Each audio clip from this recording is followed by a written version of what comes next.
My name is John Witzel III. My father and my grandfather, and probably 6 generations before, all had the name John Witzel, or in German, Johann Witzel. The first remembrance that I had of growing up was at a place on 4327 South on 5th East. It used to be a nice little place. We had chickens. I helped build a chicken coop, got chased around by chickens, especially the rooster. They were after me all the time. Every time I went out to get the eggs, I got chased. We had a lot of chickens for dinner, and Dad would chop off the chickens' heads while I would hold them, and then I would let them go, and they would run around like crazy without a head for a couple minutes, and then that was the chicken that we would have for our dinner. This was an old house, and I remember crawling up these wooden stairs, and I would get sliver in my hands and my knees all the time, and it really hurt.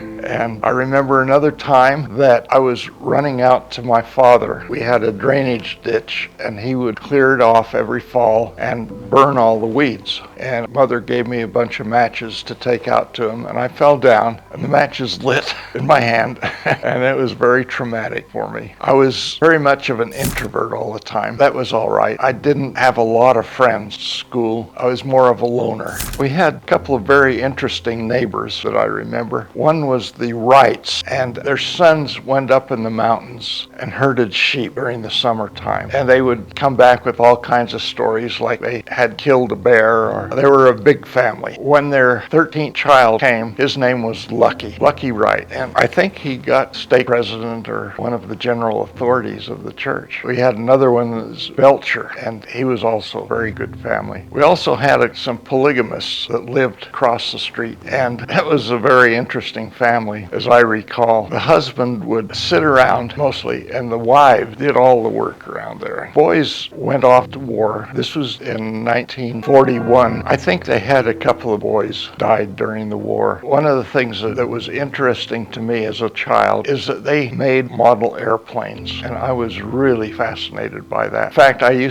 grew up loving to build model airplanes. I lived there until I was in 4th or 5th grade, and then we moved to 1127 South 11th East Salt Lake, and I went to Irving Junior High School and then went to South High School from there. Lived there for quite a few years until I went on my mission. I was living in the South Highland Park ward, and I went on a mission to the Great Lakes Mission.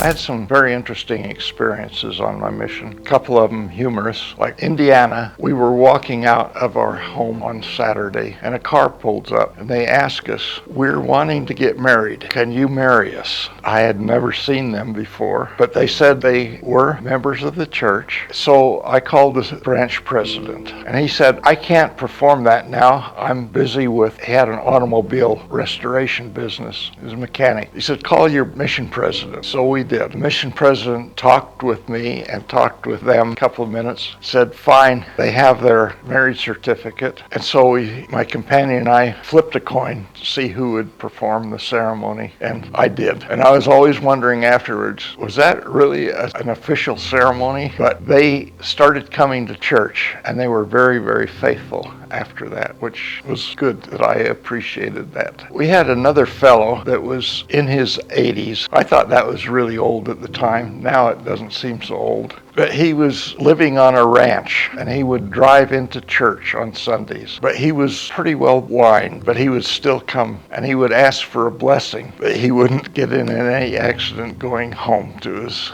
And he was around 4 or 5 months, as I recall. And then they found him one day that he was dead on his ranch. We were all sorry about that, but he had lived a good life. Another experience that I had was we were in a member's car driving up to Muncie, Indiana for a road show. There were 6 of us in this car. It was a big car. It was a Lincoln. And the woman that was driving pretty fast. We hit a curve, and she didn't make it. And the car hit these posts along the way, and the car started to swerve. I was sitting in the back seat on the passenger side. The post hit my door. crumpled it up, and threw me out of the car. We were going about 80 miles an hour, but I curled up and rolled, and I could remember rolling. I had a watch band that was one of these elastic type watch bands, and I could feel the watch leave my wrist, bumping back and forth, so that I was being tossed pretty well around. I stopped. I could hear the car. It went across the road on the other side, hit some more posts, and came back on this side, and then it dipped down and rolled, not sideways, but end over end. I felt at the time, I thought, this is really it. That car is going to come crashing down right on top of me. Well, it didn't. It was landed about 15 feet away, but it did come down. The other 5 people in the car, no one was hurt, except when they got out of the car, some of them cut their hands on the glass. It was shattered. I got up, was not hurt. I had a little cut in my pants and just a little tear in my garments, but I felt that I was being looked after, that it was not my time to go. I did have ministering angels following me at that time. That to me was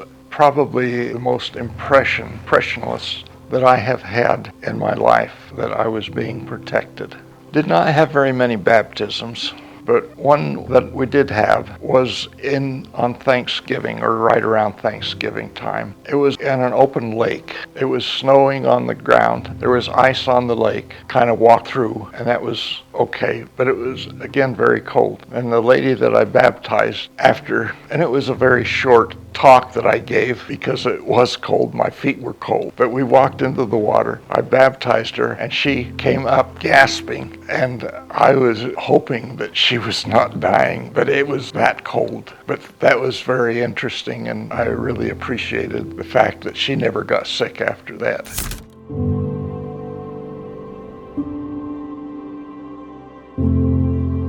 My dad, when I first knew him, he was working for the Fisher Baking Company, and he decided that with another person that they would buy a bakery, which they did. It was called, that I can't remember right now. It was a bakery that they had for a year or two and did not really get along that well. So my dad, it was the Cottage Bakery is what it was. My dad left that, and he went and bought another bakery by himself. It was called the Delight Bakery. It was on 33rd South. He had that for years. He was very, very hardworking. His hours, especially Friday night going into Saturday, he started off at 11 o'clock at night and baked all through the night, and maybe at about 11 o'clock in the morning, he would then go home exhausted. My mother also came to the bakery, and she was doing all sorts of things, getting everything ready to go for sales. And she was the salesperson at that. They got along pretty good. They had 3 children.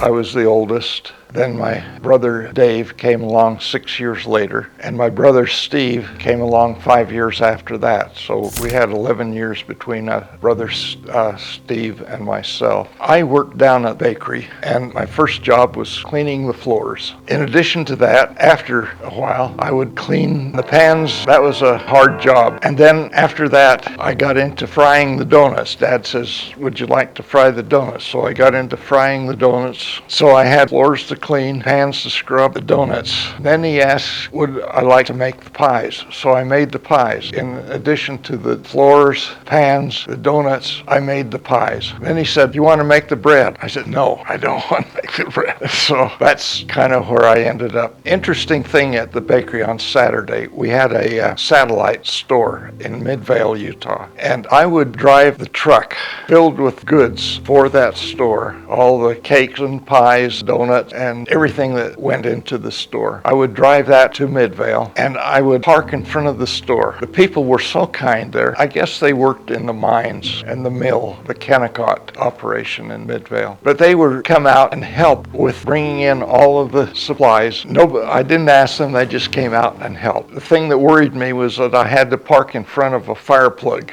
but that was all right. Chief of police would come by and said, "That's okay, you're not going to be here long, just go ahead and do that." Also, during that time, I would take roll, this is hard roll, to 2 different restaurants there. Dad saved the money that came from those restaurants, and it was only only, like a couple of dollars every Saturday. But he put it in a fund, and he bought a new car for me from that money when I was 18 years old. And I thought that was just really kind. My parents, it was an interesting kind of romance that they had, I guess. Dad came over from Germany with his parents when he was, 16, 17, something like that. Lived in the United States here for a while. He worked at the LDS hospital as a cook for the first little bit. He went on a mission back to Germany, and there he met brother and sister Kraus. They told him that they had a daughter lived in Salt Lake, that he should look her up. So he did, and that was the start of where they got married. After they got married, the Krauses came to America, and